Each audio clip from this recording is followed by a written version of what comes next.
There we are. Hello. Good morning, everyone. Hi, everybody. I got our Halloween mugs. We're doing coffee talk. Yes, Halloween coffee style. talk. Yes. Video stopped. Uh-oh. Go. So you can probably see. Yeah, I think you have to restart the whole thing. Okay. Oh. There we are. Yeah, because you're just watching. Good morning, everyone. Okay, so. I know, but Send send them a message, though. You can keep logging in, I guess. Hi, everybody. I see people jumping in. Ken and Ben and Joseph and Mindy. everyone. Yay! Ben, we got to get our session scheduled, too. Let me get through Binge Fringe on November 2nd, and then we're going to sit down, all right? Look at that. Hi, Dory. Good to see you. Dory is might be my #1 fan. She's utterly reliable for reposting everything. She's really good about helping me get the word out. Hi, everybody.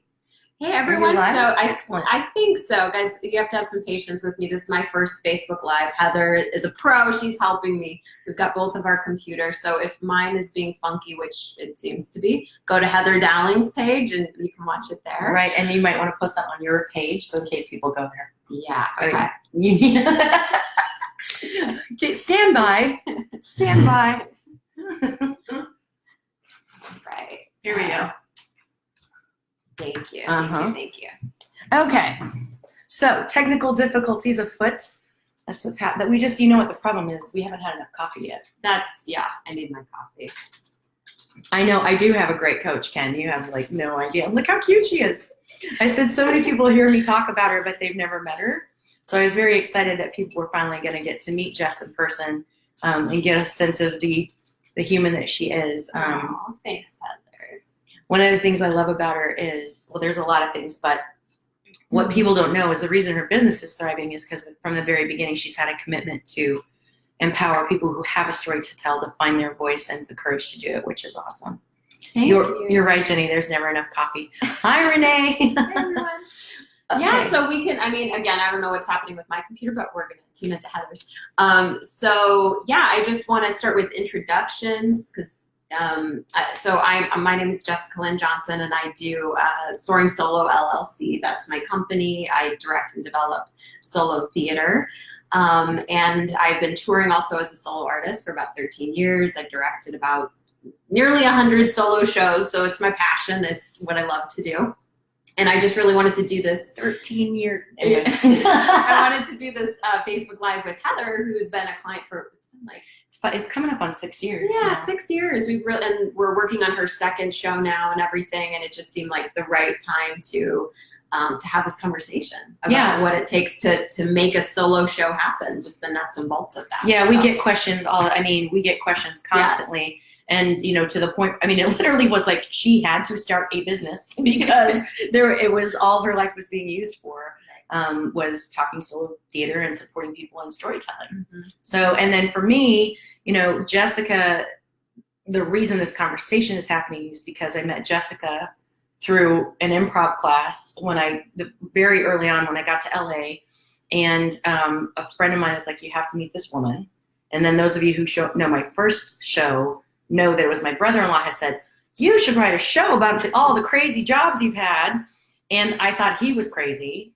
And then someone introduced me to Jess. Yeah. And I'll never forget our first meeting. I sat down with Jess. The first time we had a private meeting, I sat down and I said, okay, I have never written anything for theater or stage. Mm-hmm. And I can't play characters because I'm not like a comedian person.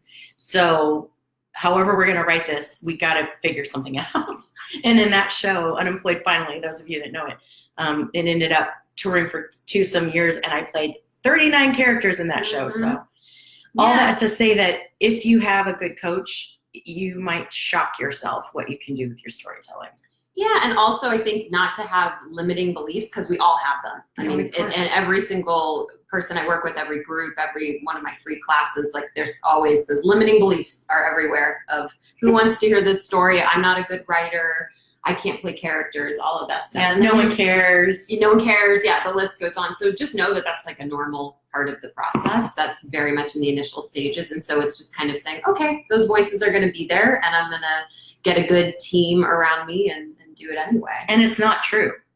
I've probably seen, it gets kind of dark, but I've seen a lot of shows that, for example, women that have been in abusive relationships, right? And you would think, oh, so women who have that story are like, well, who wants to hear this? Listen, every version I've seen has touched on some aspect of what these women dealt with and what they went through that shook me and that gave me an insight and a point of view that I would not have experienced otherwise. So your story is unique to you, and it can really be a contribution if you can find the courage to tell it. So if you've had thoughts about what you would want to write and share with people, you should go for it. Yeah, so today just, first Hi, sister. I want to say too, Heather's got a show coming up this coming Friday at the Whitefire at 8 p.m. It's called Fertile, so that's her second show. So if you're even thinking about doing a solo show, if it's even a curiosity in your mind, definitely get to Whitefire. Soaring Solo students, you can use your discount code, and for those of you who don't know the code, just message me and I'll give it to you. Yes. But yeah, I really encourage you to go see solo theater. Seeing solo theater is the best teacher. You're gonna, even if you hate something, you're gonna learn from it. So see as much as you can. And but Heather's show is truly excellent. It's a masterclass in solo theater. It's happening Friday, Whitefire Theater, 8 p.m. So yeah, and I really want to go through kind of the nuts and bolts of how you put this show together, what you've learned over the years with your first show and your second show as a touring artist, as an award-winning artist, as a nominated artist for prestigious awards as well, and getting. I love those laurels. I'm not gonna lie, those little laurels are nice. They're fun. And you came into this really not knowing about solo theater at all, and so just. Do you know that I had never even seen a solo show? I had never even seen one until I met you, and then you had me see. Oh gosh, she's so adorable. How am I forgetting her name? Sophie Marie Gonzalez. No, Kyla Garcia. Kyla Garcia, and oh my gosh, and I was like, it looks like so much fun. I want to do that. And I just instantly, and it was such a moving story. She brought me everywhere from cracking up to crying. Yep. And I was kind of in awe that this darling little person, all by herself, had me on a journey with her. I was like, how do you do that? And I just got fascinated with it. Yeah. And the first show was very much an artistic expression based on being an actor and wanting to be an actor and a writer. And then this is a little different. This one was like, the way people responded to my first show, feeling like there was a conversation around fertility and infertility and parenthood and motherhood that people really needed to talk about. And I just discovered that solo theater can be such a powerful way to talk about things that are not easy to talk about. Yeah. And to hit so many points of view. Yeah. But yeah, I think one of the biggest takeaways working with you, Jess, that I say to everybody, I feel like I'm like parroting you, but I was talking to a friend of mine yesterday, Ray, and I said, the first rule is just write your story and don't edit yourself. Just don't worry about trying to find the theme. Don't worry about trying to get the timeline correct. Don't worry about making sure it was actually a Wednesday and not a Thursday. No, just write down everything that's there for you that you want to share.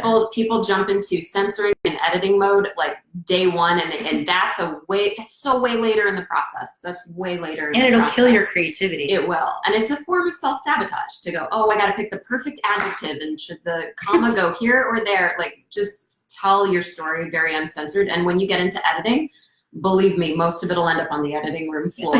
You only got an hour up there, most of the time, maybe 75 minutes. So, most of it's going to get tossed anyway. So just give yourself that gift of being indulgent and in the beginning stages and saying it all, so you can figure out what the gems are, what you're even saying. Because they jump out at you.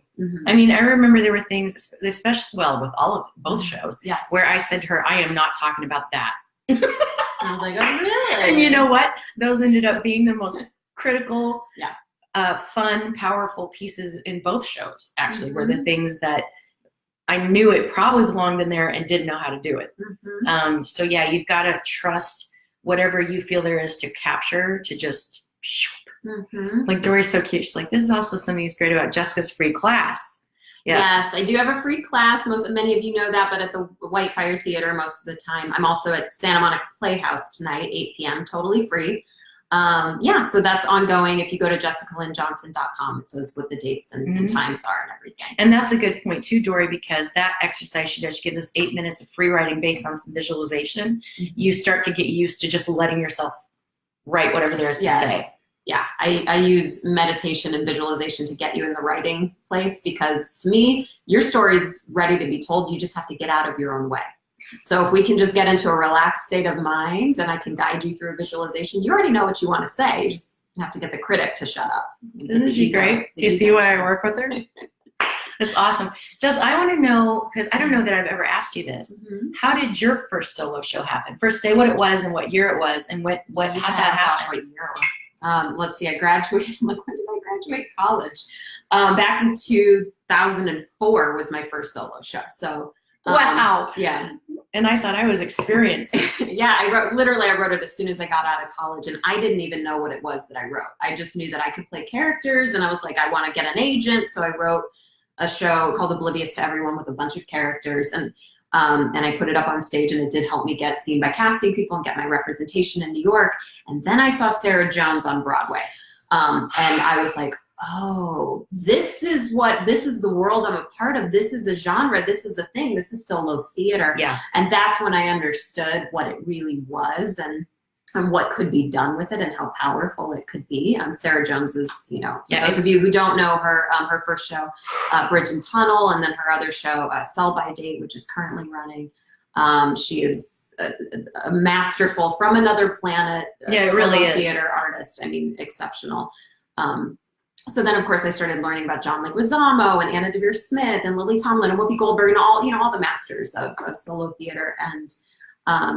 And over the years, I started getting asked to teach what I do, which I didn't see myself as a teacher. I didn't see myself as a director. I have to tell you, it's been 6 years, and even when I met you, even when I met her, and we started working together, there was how would I describe it?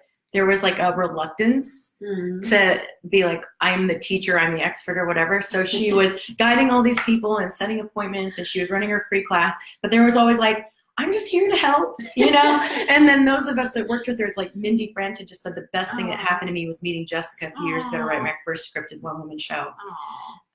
And so it really was like, it's been fun to watch as you've evolved into like owning that you have an expertise and a passion for this particular kind of storytelling that enables you to support other people to get it made. And it is a miracle. I mean, some of the shows I've seen that she's produced and helped to direct are just mind-boggling. Like I had some testimonials I posted in a video. You might have seen it yesterday from 3 women that I can barely think about their shows without getting choked up because they are just so gifted.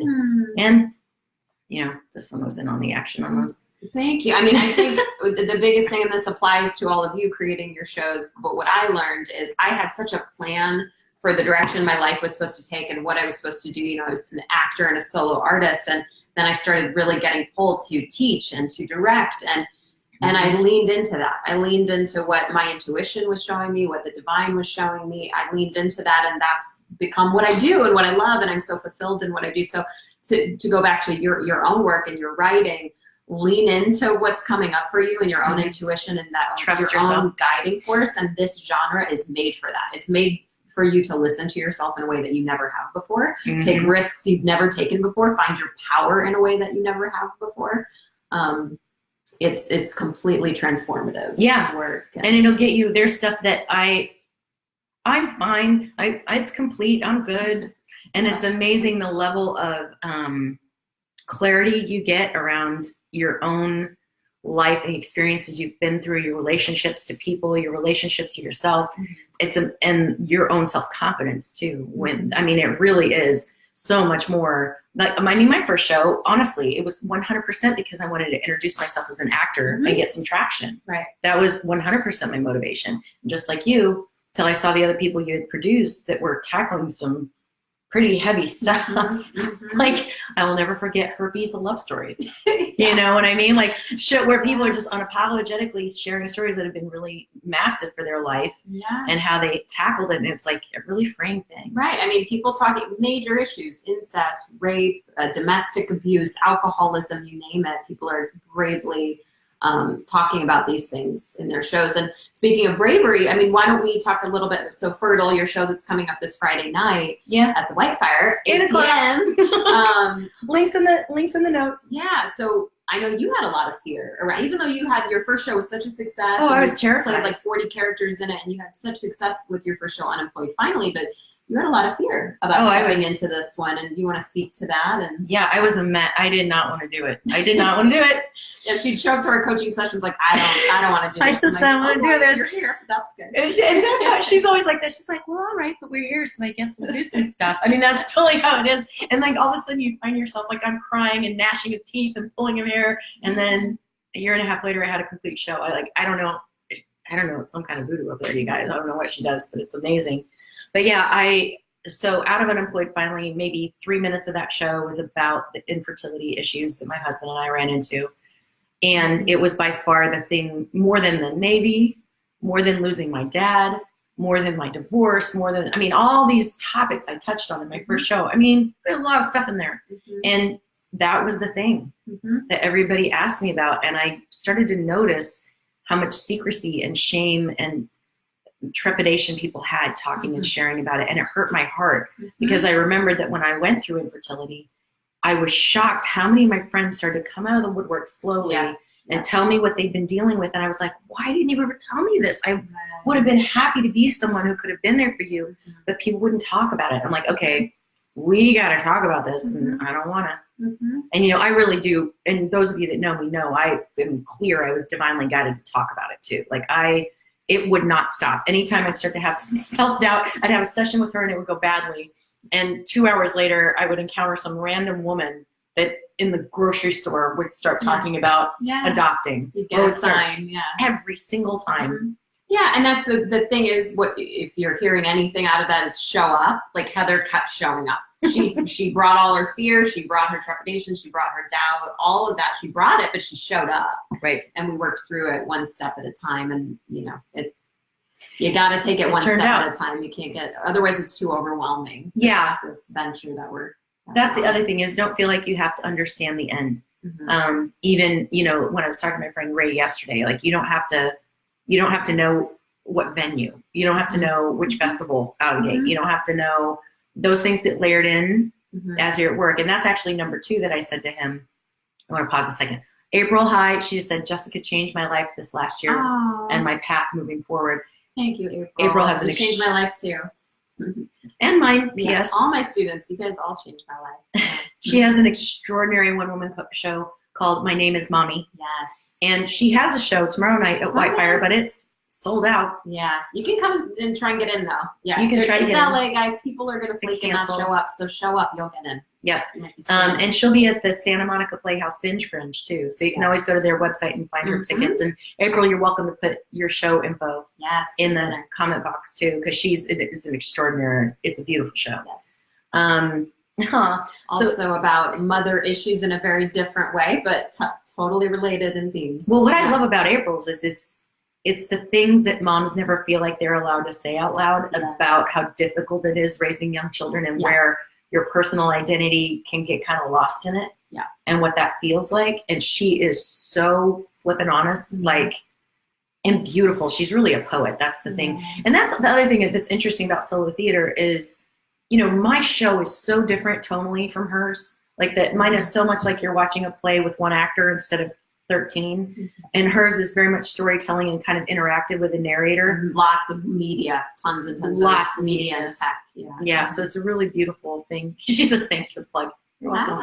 And I think that's the thing too, is with solo theater, a lot of times when we go see a bunch of it, we get inspired, yes, but sometimes we start playing the comparison game. Oh, they did that, and they did that. The whole point of solo theater is that you're finding your own unique way to tell your story, and who better to tell your story than you. And by your story, I don't even mean your own life story. You might kind of, like Heather's it does include her life story, but it's also interviews that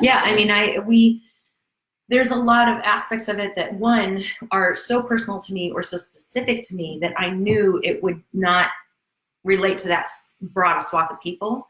So there was this chunk of it that everybody could identify with, really. And then there's some of it that didn't. And so those interviews gave me more to talk about on the subject of infertility than my own personal experience.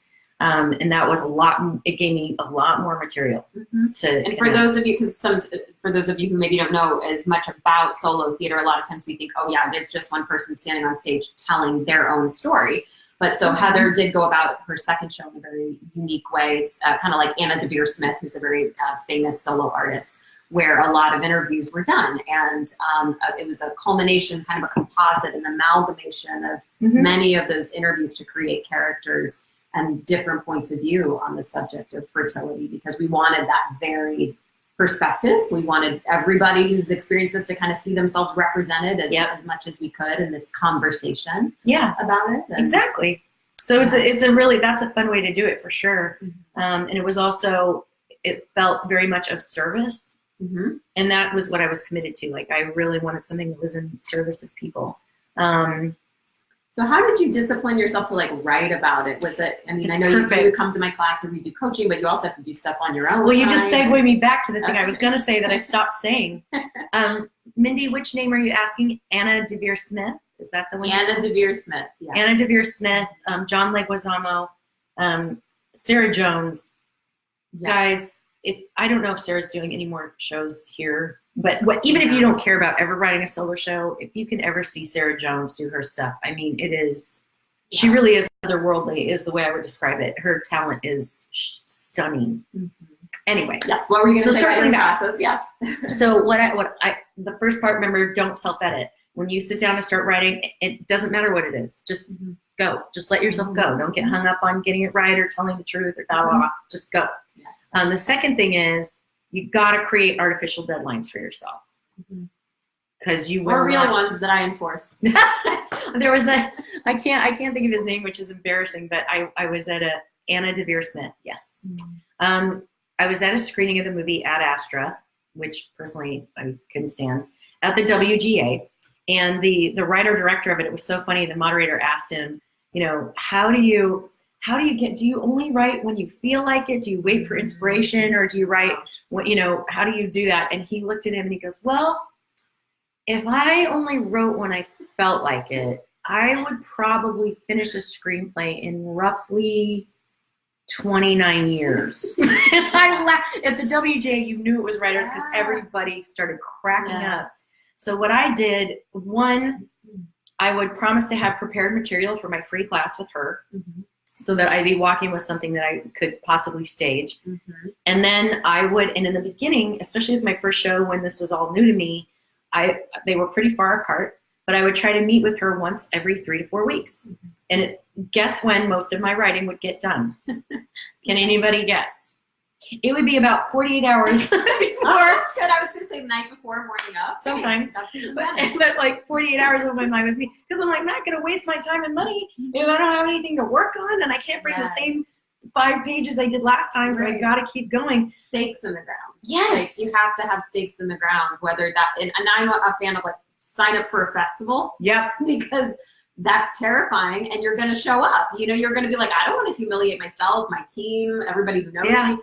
So it's going to make you show up for yourself. Start with the little artificial deadlines of paying for, like, get a package of classes from a solo coach.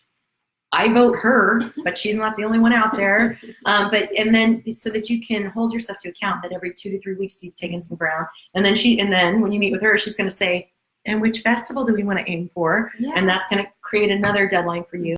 And I'm also a huge proponent of accountability partners. Yes. This is not someone to bitch and moan about how hard it is to write with. No. This is someone you can count on, that you make a promise with them on Monday that you're going to have this many pages done by this day. And I also encourage you, look, it doesn't have, just promise yourself 20 minutes. That no matter how you feel, no matter what you can't think of anything, set a timer for 20 and start writing.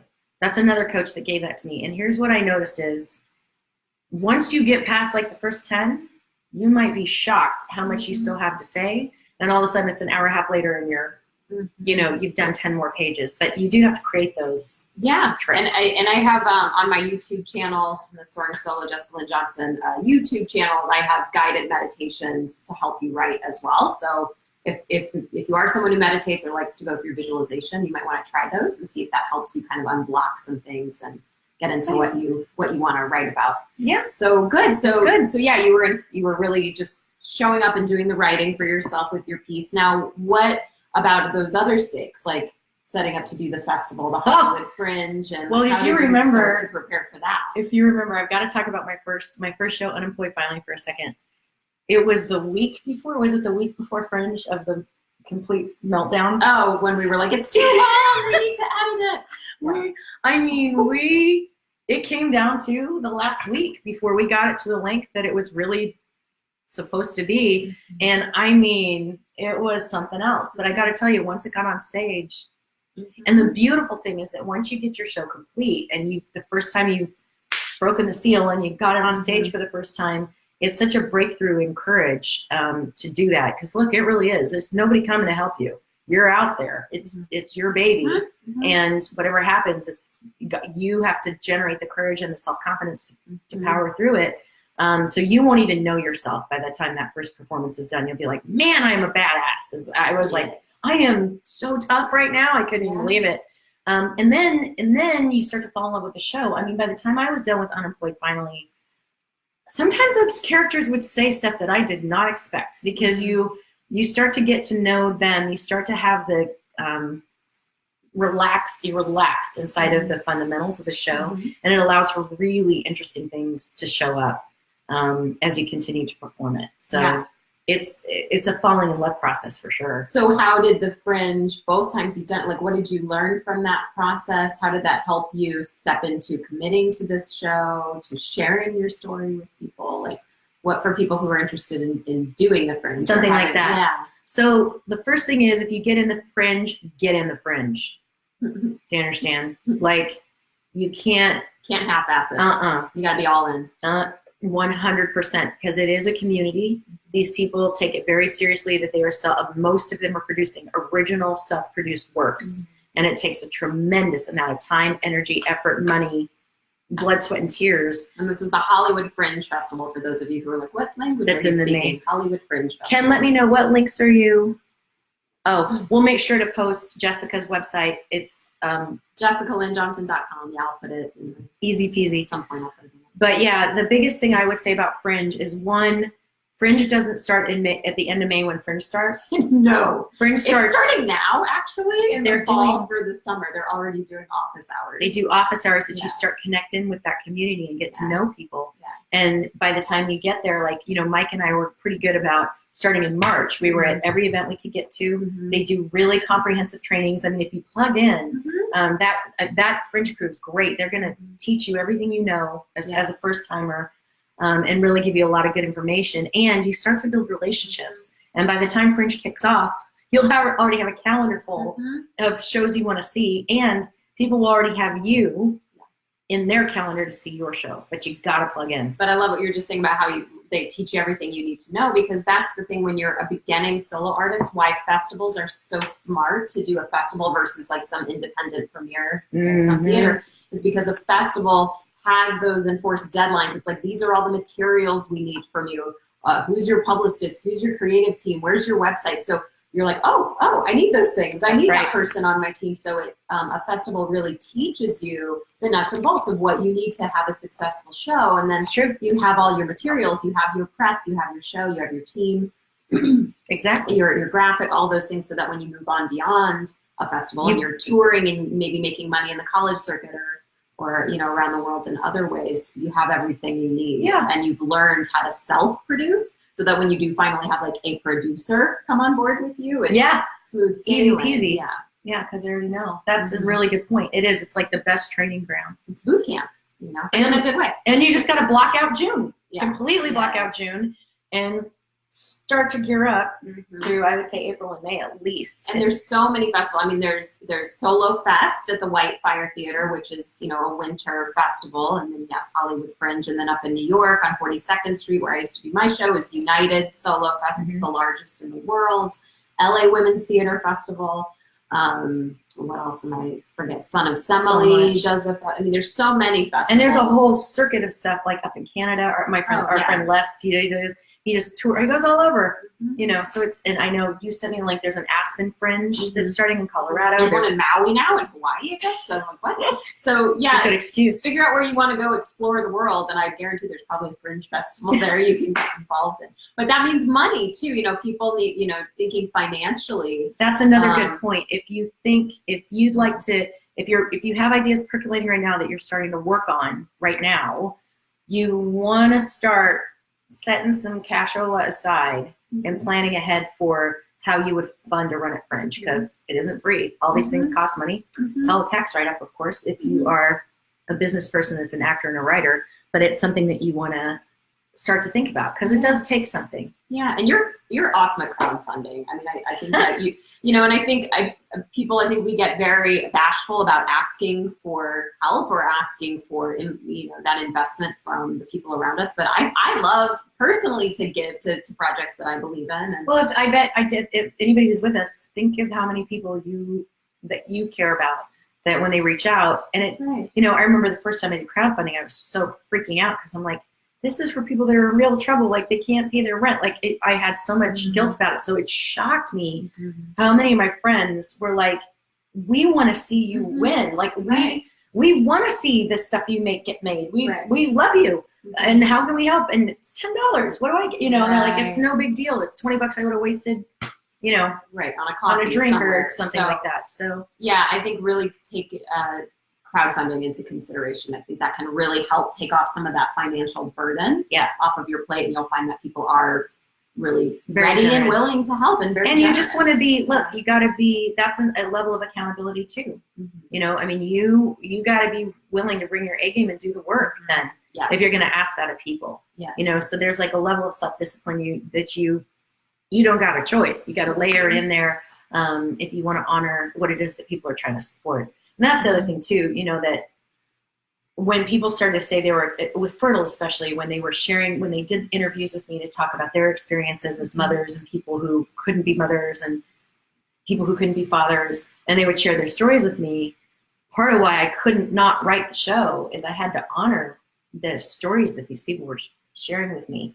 And it's the same way with the people who are your fans that want to hear the story you have to tell, and they're willing to support you in that. You want to honor that and really, you know, give it all you got. You might as well.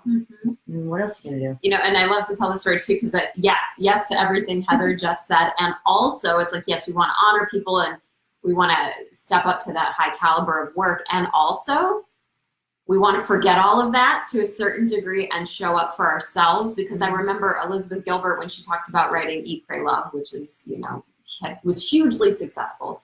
She said that, you know, she was such a hot mess when she wrote that book. She was in the depths of despair. She was very depressed, but she wrote as a catharsis for herself. And then we received the gift as the audience, you know, and yes, she's a very hard worker. She's incredibly disciplined from everything I've heard about her as a writer. So she does the hard work too. But when she went into that mode of self-expression, she was uncensored, and she wasn't like, oh, I'm going to save the world with this book. She wrote it for her, and we received the gift. So I think it's that balance of both. It's like, yes, you want to be accountable. You want to do good work. You want to make your team proud. You want to make yourself proud, your investors proud, all of that. And you want to be able to put that on the shelf sometimes and go, what do I need to express? Well, how do I be loyal to myself? And I'm glad you're talking about that, because one of the things that was tricky for me about Fertile is that in my personal experience, it was undoubtedly a spiritual experience for me. When it became time to make a choice about how Mike and I were going to move forward with starting a family or not, it was 100% a God thing for me, 100%. Now, some people don't want to hear that, and some people would try to argue that with me, and they would lose, because for me, that is how that went. You know, people ask me about the show. There's a moment in the show that you got to come see it. If you haven't, I'm not going to spoil it, but it took something for me to choose to honor that. Because I live in LA. There's not a lot of people jumping up and down about God is the one inspiring my work. You know, you don't get a lot of that. And so I knew that there were going to be people who didn't identify, that didn't maybe even appreciate, and that even was a little confronting for them to hear that. But for me, that was too important a part of my story and the story of so many people that I had talked to, that I was like, look, I'm not leaving that out. So if they have to wrestle with it, I'm sorry, but that is what it was. And I'll love to talk to you about it. You can ask me as many questions as you want about it, but I'm not gonna, and you always say that when we do even writing exercises, you know, when the group gives their feedback, one of the things she sets up is like, first of all, no criticisms, just what you love. If you have a question like, was that set in Texas? Like a specific question, then ask it. But then save space concerns, that it's something that for them was a little like unnerving, or they were uncomfortable, or they thought it might diminish you know, a group that's already minimized or something like that, then say so. But she always says, and the artist gets to choose. Like, you get to choose what you're gonna say. So yeah, I agree. You gotta be, if that's your story to tell, you got to have courage around it. And people would appreciate that, even when they don't agree. That's the funny part, is the feedback I've been getting from that, from people on all rounds of the spectrum and their opinion about, you know, God and whatnot, was, I'm so glad you told the truth for you. And that was real. And they say, wow, that was really brave. And I'm kind of surprised, and I didn't know that about you. So it's started some really powerful conversations that I, you know, that wasn't the point of the story, but it started a lot of good conversations. Right. And I think, you know, a lot of times we worry about one extreme or the other, being preachy in our shows or whatever. But I think it's, if you're telling your truth, it's not your responsibility how the audience reacts. This is not a codependent relationship. It's art, you know, you're putting your statement as an artist out there. And then you let that go into the ethers, and you let the audience receive it as they're going to. And yeah, exactly. You're always gonna have people who are like, that's not my cup of tea. Okay. You know, but were you true to yourself? Well, it's just, and that's true of anything artistic. And I really encourage, it was years that Jessica was talking about Elizabeth Gilbert's book, Big Magic. And I'm so busy over here, never got to it. And it was just this year finally that ironically, when Fertile was already going up on stage, that I sat down with that book. And let me tell you something, my artist friends, if you want some freedom around creating, you have got to read that book. Big Magic, Elizabeth Gilbert, yes. It's an unbelievable book, and it really does create so much freedom. Yeah. And I love, one of my favorite things she talks about is talking about your art like you're having a hot affair. Because she's like, there's so many demands, and that even when you do start to produce for your own stuff, there's a lot of just practical business stuff you have to handle. And that part is not very fun at all. And if you start to look at your writing as a little secret affair of when you get to let your self-expression loose, it's way more enticing in that case. So I really love the way she characterizes it that way. And I do want to talk, because I was thinking about showing up to write, and Elizabeth Gilbert does talk about that too, and inspiration and all of that. And me too, as a writer, I think I never just rely on the fact that I'm going to feel inspired. In fact, I would say 99% of the time I don't feel inspired. I'm busy and I have to carve out time to sit and write anyway. And so the tips I would give you guys in making that real is put it on your calendar. I know for me, if it's not on my calendar, it's not happening. It's not real. Nope. And even if that, you know, I have a crazy month this month being over at the Santa Monica Playhouse. So my Fridays are usually when I write. That's not happening this month. So I took the whole last week of October off. I'm writing that week. So it's not, you know, I might have to move things around each month, but it's on my calendar. It's real. And because otherwise it doesn't happen. It'll just get pushed to the back. Yeah. Because the world keeps spinning whether you write anything or not. And your life will end when it does, whether you write anything or not. So if you don't intend to make time for the things that matter to you that way, it won't happen. And there's usually mechanical things, you know, I tell people, if you're not in the inspired place, well, you know the facts of what happened in your life.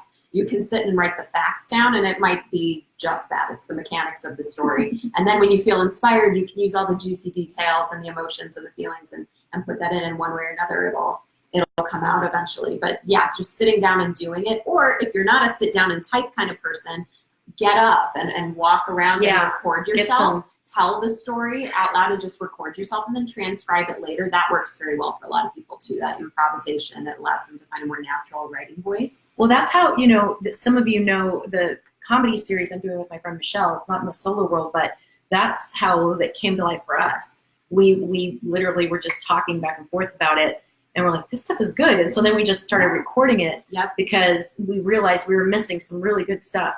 And it's the same thing. There's absolutely no reason, especially those of you who are more like audio learners or people who, listen to a lot of music or listen to a lot of podcasts. It could very well be that recording it out loud is going to support you more. Now, Heather, sorry everybody. So you have this show coming up on Friday.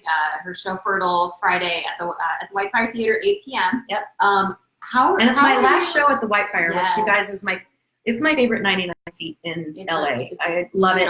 Theater. The director, Brian Rasmussen, is award-winning, and he deserves it. He's created such an amazing rep season at Whitefire Theater, and he is so supportive of solo artists. And Brandon Loser, the tech director, Brandon is amazing. The best I've ever worked with. He's amazing. Yeah. So amazing. But you've got the show coming up. So how do you, in terms for other people who are doing their shows, maybe they're already over the hurdle of doing the first one, how do you keep it interesting for yourself? How do you prepare for a show when it's coming up? How do you rehearse?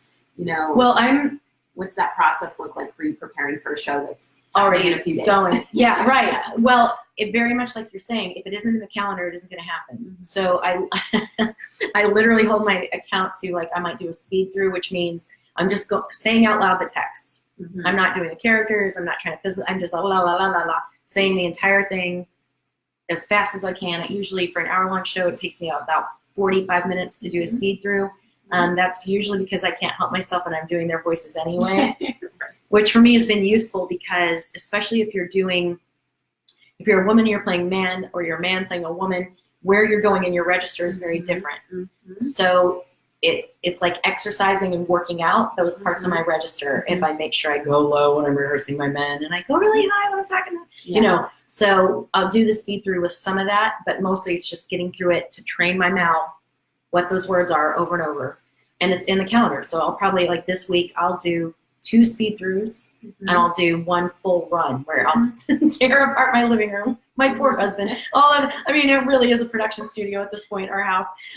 So I'll tear apart my living room and set it up as much as I can to mimic the stage, and I will go through it. Yeah. And sometimes when I'm doing my speed through in my show, I do quite a bit of mime work where I'm mimicking pulling glasses or holding a glass. So I will literally, when I do the speed through, I'm walking around with a martini glass in my hand the entire time. Yes. Because one of my characters does a martini glass, and I want to remember the feeling. Yes, because guys, it pulls us out. If you're pantomiming in your show and it doesn't look truthful, it pulls people out. They're like, oh, the water would have spilled out of that cup. I see, And you can't help it. Right. Your brain. What we do as humans, because we're buying into this world you're creating. So create it truthfully. Yeah, that's great to play with the props. And I also want to say with speed throughs, for those of you who are doing shows, especially if you have really volatile, traumatic, dramatic shows that you're talking about really deep, hard things. It's important to do speed throughs where you are detaching emotionally, because if you're doing that highly traumatic work every single day as a rehearsal, you're kind of beating yourself up. So I think it's important to check in with yourself and go, okay, today I don't have the emotional bandwidth to do a full out run. I'm just going to do speed through. It's mechanics. It's like marking a dance. It's going through the lines. Like, that's all I'm doing. And one of the things that Jess says that's absolutely true, you will perform it the way you rehearsed it. Mm-hmm. So when you're doing it, you can't help it. You're training yourself.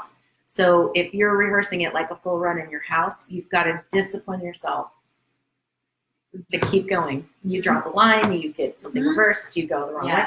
You've got it, because that practice of what happens when it goes wrong is what will save you if it goes wrong when you're on stage. That's what I call make it work runs. And I always tell my clients to do this, which is exactly what Heather just said. You set up your living room and you pretend there is a live audience there and you're at the theater, and you make it work. Whatever happens, you drop a line, you treat it like you would in a show, because it's exactly right. I've seen people who tell me in rehearsal, oh, I wouldn't do that in a show.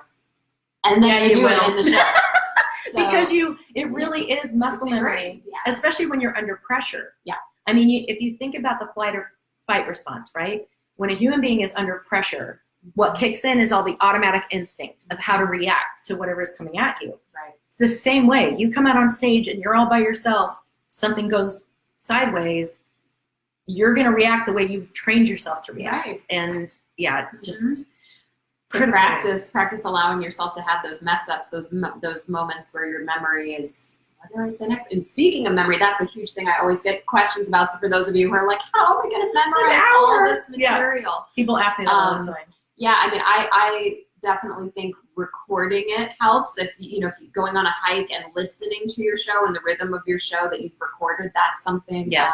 speed throughs help. You just do Speed it throughs all slow the time. and then faster and then faster and then faster until you can do it in your sleep. What else would you say in terms Those of are the big memory? ones for me. The sections I get, so not just a speed through, but like there were a couple of kind of technical monologues that some of my characters would have.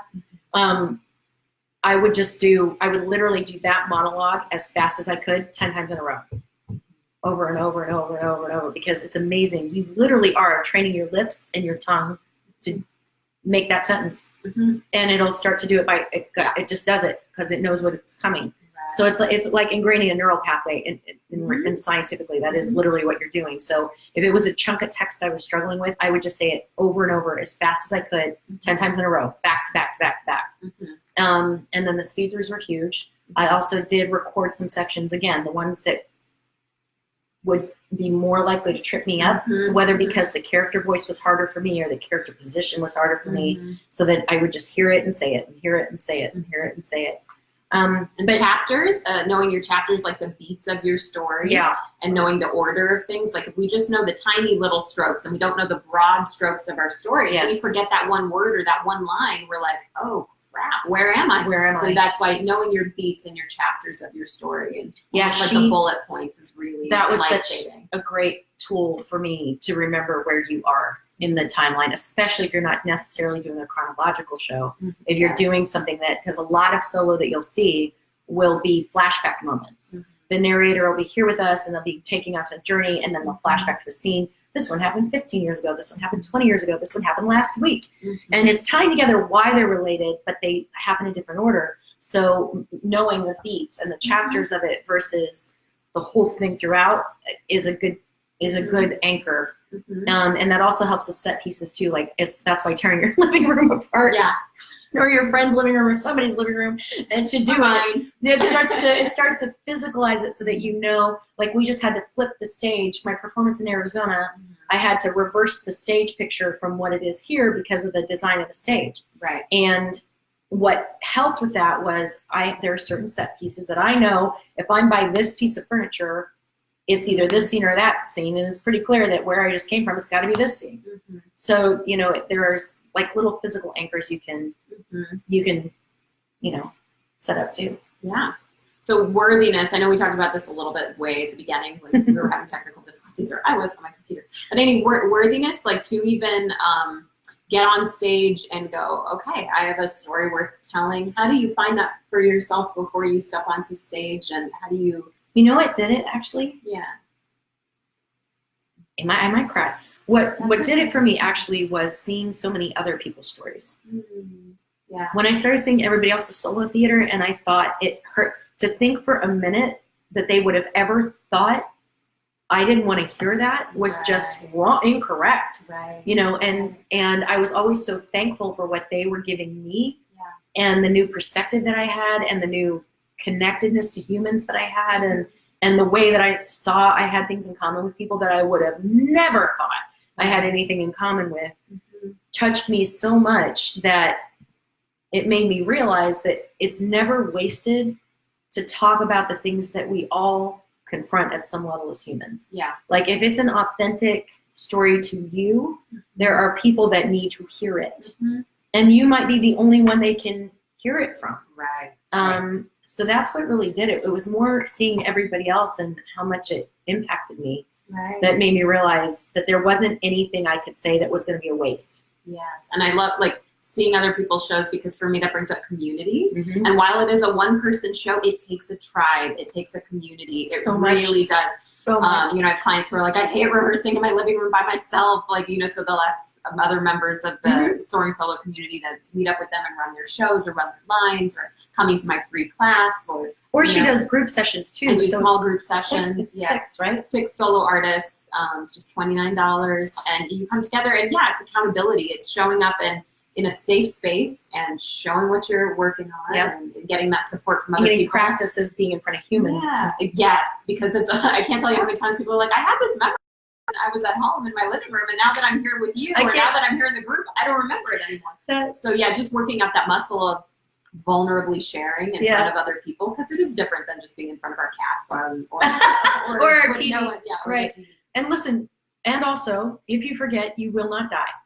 My first show at Fringe, and I know my husband's going to laugh at this, and he knows my memory is horrible. So the fact that I can do an hour-long show, I promise you can, because I have my horrible memory, so bad. But my first show, I came out, I got through the first 2 minutes, first of all, like a freight train. I was so nervous that I went, blah, blah, blah, blah, blah, right?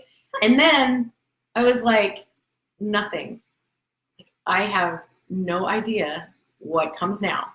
And I stood there and I riffed, and poor Mike, my husband Mike, you guys know Mike, right? Speaking of a team, he was running tech on it, and there were certain sound and slide cues on that show. So me jumping like 12 pages ahead and then coming all the way back, then he's just sitting there like, what is she doing? What is she doing? Yeah. And the good news is, so it was like that dream where you show up in high school naked. It was like that. But I found it. You know, and I came, and it's fine. It's really fine. That's the other thing I found is people have so much room. They're so in awe that you are up there by yourself telling a story that you wrote with nobody there to support you. Right. They have a very generous spirit about it. Mm-hmm. And speaking of that, it's just allowing yourself to be wherever you're at in the process. I think another self-sabotaging thing that we do is, oh, I don't know what the whole story is yet, and it's not perfect yet, so I'm not even gonna start. And you have to start somewhere. When I first started with my first show, it was a 20-minute version. It was completely different than what it turned into. Yeah. Over the span of the 13 years that I performed my first show, it completely changed. But if I hadn't allowed myself that grace period of being like, what is this? And what do you guys think, the audience? And, you know, like, I needed to allow it to grow into what it is. So I think perfectionism doesn't really have a place here. Yes, you want to be disciplined and do your best work, but at the same time, you just need to let yourself show up wherever you're at in the process. Yeah. And yeah, maybe that's not the show you invite the reviewer to or the casting director. Maybe that's where you just invite your close friends and family, so because you're still working it out. Right. But start wherever you are. Right. And that's where staged reading comes in handy. Yes, too. That's another deadline you can impose on yourself as well. Yeah. I know the staged reading that I did for Fertile was incredibly helpful. Yes. There were a couple of changes I made to the script because of the reading. And again, those were people that were fellow solo artists, people that had stuff in development, people that were very close to me that knew our story personally, people who had been through it. Right. Because I wanted to get some feedback before I finalized the script that I was going to go on and launch and open at Fringe. So. Right, exactly. Yeah, a reading is so important because we found lines that we were like, that might not be received the right way. You know what? We're going to change that up a little. Yeah, or just trimming it down, going, okay, we don't need to say this in this many words. And we did that before we had reviewers coming in, before we had judges coming in. You know, and Heather with Fertile, the one that's this Friday night at the Whitefire Theater, Fertile, 8 p.m. 8 p.m. You know, she was nominated for Best Solo Show out of 100-something shows. 101 shows in the top 5. You know, and that came from starting from a place of fear, not knowing if she wanted to tell this story, if she could tell this story, to it being so well received by audiences. So I think just really trusting that inner voice, the true inner voice that's telling you you have a story. Not the gremlin. Not the gremlin that's just, you know, the squatter in your head. But, you know, the true voice that's like, no, you have a story to tell, even, and you can feel the fear. And like Elizabeth Gilbert says in Big Magic, fear's there, but don't let fear drive the car. Fear has to sit in the back seat, does not get to pick the radio station, doesn't get to hold the map. It's back there, it's a passenger. And it won't shut up. Yeah, it's going to still talk to you. You just tune it out, you know, like a crazy ant. You just tune it out. Yeah. And you keep going, because otherwise it's gonna steal what you have to give.